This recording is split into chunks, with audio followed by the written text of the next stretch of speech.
నాయకులు ఏం మాట్లాడుతున్నారు అనేది ఒక క్లారిటీ ఉంది. మా అధిష్టానం నిర్ణయం మేరకు మా మా మాటలు కానీ మా కార్యాచరణ ఉంటుంది. కానీ వీళ్ళు ప్రొవోక్ చేసినంత మాత్రాన మేము రెచ్చిపోయి ఒకళ్ళొకరు గల్లా పట్టుకుని గొడవపడే పరిస్థితి ఉండదు. నెంబర్ 1. నెంబర్ 2 ఏంటంటే ఇందాక కేఎస్ ప్రసాద్ గారు మాట్లాడుతూ బొచ్చే చౌదరి గారు ఏదో కామెంట్ చేశారని చెప్తా ఉన్నారు. For your kind information sir, అది ఎలక్షన్కి ముందు బొచ్చే చౌదరి గారు ఒక ట్వీట్ చేసి దానికి సంబంధించి అనేక రకమైనటువంటి నాయకులు చాలా మంది దానికి రెస్పాండ్ అయ్యారు. మీరు ఈ రోజున దాన్ని తీసుకొచ్చి ఆయన ఏదో అనేసారని చెప్పి మా వాళ్ళకి ఏదో మిస్గైడ్ చేసి మేమేదో దానికి సంబంధించి రెస్పాండ్ అవుతామని అనుకోవద్దు దయచేసి. బొచ్చే చౌదరి గారు చేసిన మీరు ప్రస్తావించిన ఆ కామెంట్స్ ఎప్పుడో పాతవి. అయితే పెండెం దొరబాబు గారు వచ్చిన తర్వాత మా స్టాండ్ మారిపోయిందని చెప్తా ఉన్నాం. పెండెం దొరబాబు గారిని కనుక మేము వాడుకోదలుచుకుంటే అంత పెద్ద బహిరంగ సభలో నాగబాబు గారు ఆ కమెంట్స్ చేయాల్సిన అవసరం ఏముందండి? మేము సైలెంట్ గానే చేస్తాం కదా. నిజంగా వర్మ గారిని ఇబ్బంది పెట్టాలనుకుంటే ఆ కాన్స్టిట్యున్సీలో పెండెం దొరబాబు గారు ఎలక్షన్కి ముందే రావాలి జనసేన పార్టీలోకి. కానీ కొన్ని కారణాల వల్ల ఆయన జాయినింగ్ పోస్ట్పోన్ అయింది. అంతేగాని ఈ రోజున వర్మ గారిని ఇబ్బంది పెట్టాలనో లేకపోతే వర్మ గారికి చెక్ పెట్టాలనో మేము ఈ రోజున పెండెం దొరబాబు గారిని తీసుకొచ్చి ఆయన వెనకాల కూర్చోబెట్టి ఆయన మెప్పు పొందడం కోసమో లేకపోతే వర్మ గారికి చెక్ పెట్టడం కోసమో నాగబాబు గారి చేత ఆ మాటలు మాట్లాడించాల్సిన అవసరం మా పార్టీలో ఎవరికీ లేదు, నాగబాబు గారికి కూడా లేదు. ప్యూర్గా అక్కడ ప్రజల అభిష్టం ఎలా ఉందో దానికి సంబంధించి నాగబాబు గారు అక్కడ కమెంట్ చేయడం జరిగింది. అక్కడ మేమెవ్వరం కూడా క్రెడిట్ తీసుకోవడానికి మేము ఎలిజిబుల్ కాదని చెప్పారు ఆయన. ఇప్పుడు వర్మ గారు నేను అక్కడ పనిచేశాను పిఠాపురం, మీకు తెలుసు. కానీ నేను ఆ క్రెడిట్ తీసుకోగలనా? అంటే ప్రజలు ఆల్రెడీ డిసైడ్ అయ్యారు పవన్ కళ్యాణ్ గారిని గెలిపించుకోవాలి. పవన్ కళ్యాణ్ గారు గెలిస్తే ఇక్కడ ఈ రోజున అభివృద్ధి చూడండి, పిఠాపురంలో ఎంత అభివృద్ధి జరుగుతుంది. ఆ అభివృద్ధి అంతా మాకు కావాలని చెప్పి పవన్ కళ్యాణ్ గారు అయితే చేస్తారని చెప్పి ప్రజలు ఆల్రెడీ డిసైడ్ అయ్యి పవన్ కళ్యాణ్ గారి క్యాండిడేట్ అని అనౌన్స్ చేయగానే అందరూ సంబరాలు చేసుకున్నారు. ఒక విషయం కిరణ్, ఓకే పార్టీల పరంగా రాజకీయ పరంగా పోనీ ఎవరో ఆపాదించారో ఎవరో చేశారో ఏదో మాట్లాడారో అనుకోవచ్చు. ఇప్పుడు ప్రసాద్ గారు కూడా అదే కోవా అని చెప్తారా మీరు? 100% సార్, 100%. ప్రసాద్ గారు ఏమైనా సక్సెస్ఫుల్ అనలిస్టా? I'm sorry to say Prasad garu, I'm sorry to say this. Prasad garu ఏమైనా సక్సెస్ఫుల్ అనలిస్టా? 2024 ఎలక్షన్స్ ముందు ఆయన రకరకాల భవిష్యత్తు ఎంత చెప్పేశారు కదా. ఆయన చెప్పింది ఒక్క కూడా 1% కూడా నిజమవ్వలేదు.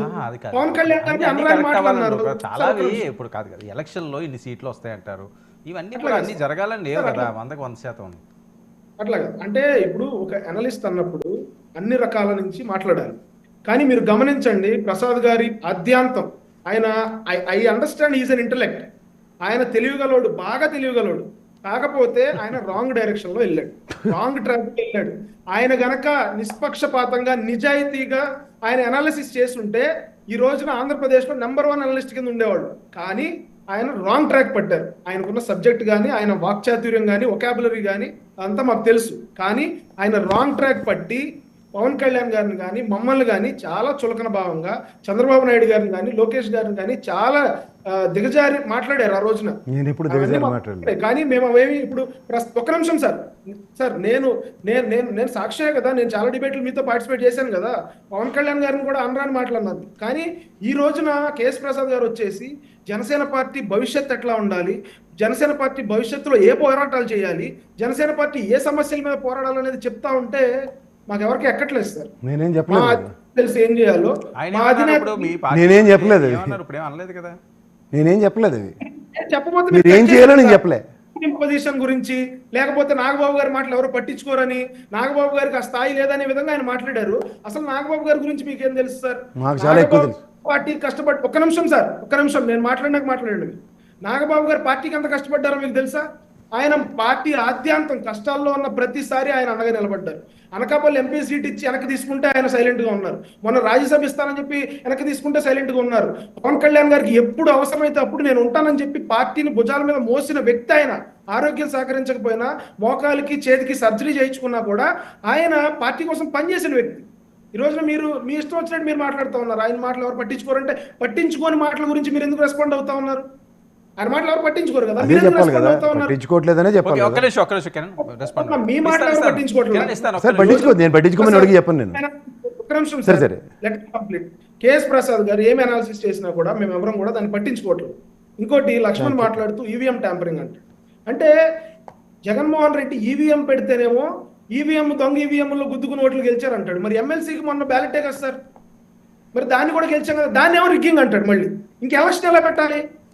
జగన్మోహన్ రెడ్డి గారు వైఎస్ఆర్సీపీ వాళ్ళు చెప్పాలి. మీకు 151 సీట్లు వచ్చినప్పుడేమో మీరంతా నిజాయితీగా ప్రజలు ఓట్లేస్తే గెలిచారు. ఈ రోజున 160 పైచీలకు సీట్లు వస్తేనేమో మేము ఈవీఎం లేకపోతే రిగ్గింగ్ అంటున్నారు. ఇది ఎంతవరకు సమంజసం అనేది వాళ్ళు ఆలోచించుకోవాలి.